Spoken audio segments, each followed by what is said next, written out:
इन्होंने जिस प्रकार से आरक्षण को भी विरोध किया वो भी हम सब जानते हैं।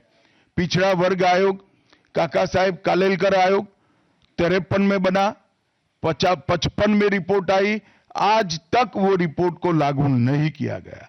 31 दिसंबर 1980 को मंडल आयोग बना मंडल आयोग की रिपोर्ट आई। 80 में इंदिरा जी ने मंडल आयोग को ठंडे बस्ते में डाल दिया।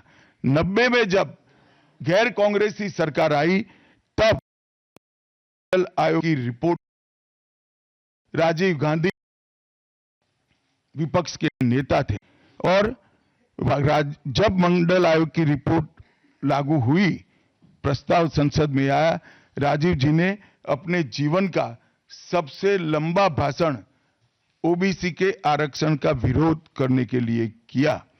आज मैं फिर से एक बार आग्रह के साथ मीडिया को बताना चाहता हूं, सच्चाई को जनता तक पहुंचाना चाहिए।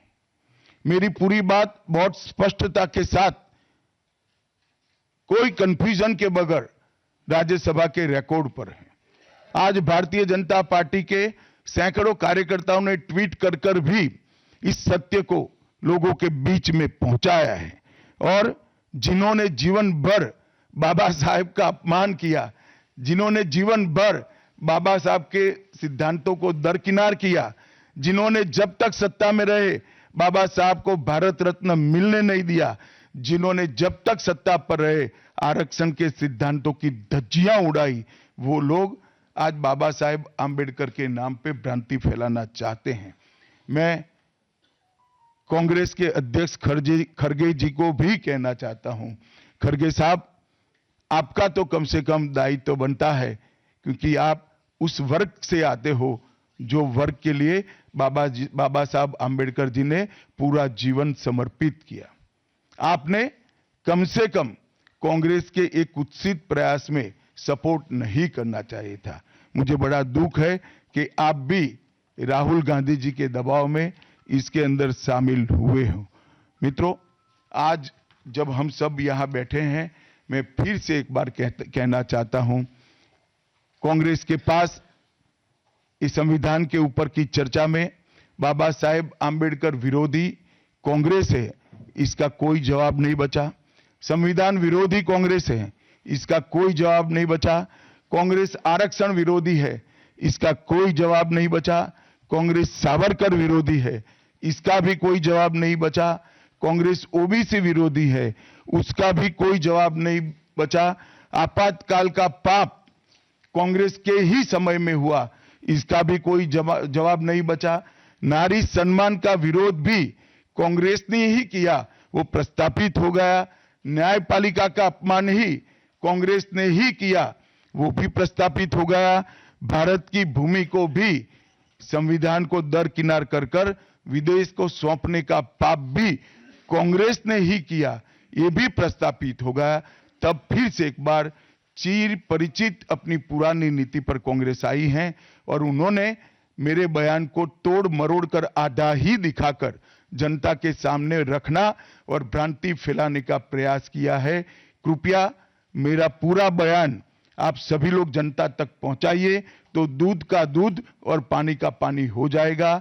मैं उस पार्टी से आता हूं, उस संस्कृति से आता हूं, जो स्वप्न में भी बाबा साहब के विचारों का या बाबा साहब के स्वयं का अपमान नहीं कर सकते। हम जानते हैं कि देश के संविधान को समावेशी बनाने में, देश के पिछड़े वर्ग को, दलितों को, आदिवासियों को, गरीबों को और वंचितों को न्याय दिलाने के लिए और देश के लोकतंत्र की नींव को इतनी नीचे तक गहरी पहुंचाने में बाबा साहब का बहुत बड़ा योगदान है। पूरा देश बाबा साहब के प्रति कृतज्ञता व्यक्त करता है। कम से कम हम तो ऐसा नहीं कर सकते जिससे बाबा साहब का अपमान हो पाए।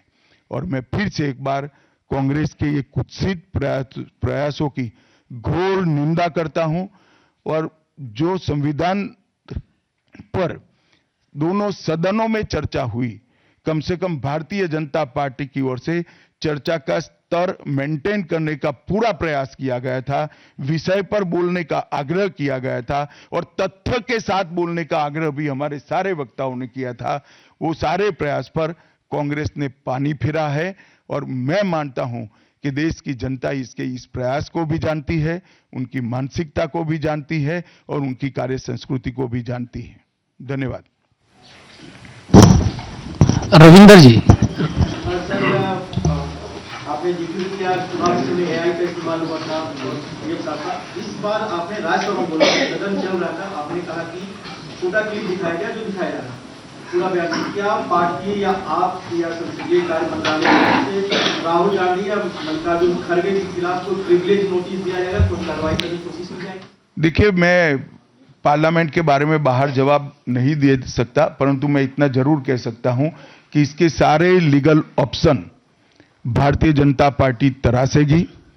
पार्लियामेंट के अंदर और पार्लियामेंट के बाहर क्या लीगल एक्शन हो सकते हैं, वो सारी संभावनाओं को तराशकर भारतीय जनता पार्टी निर्णय करेगी।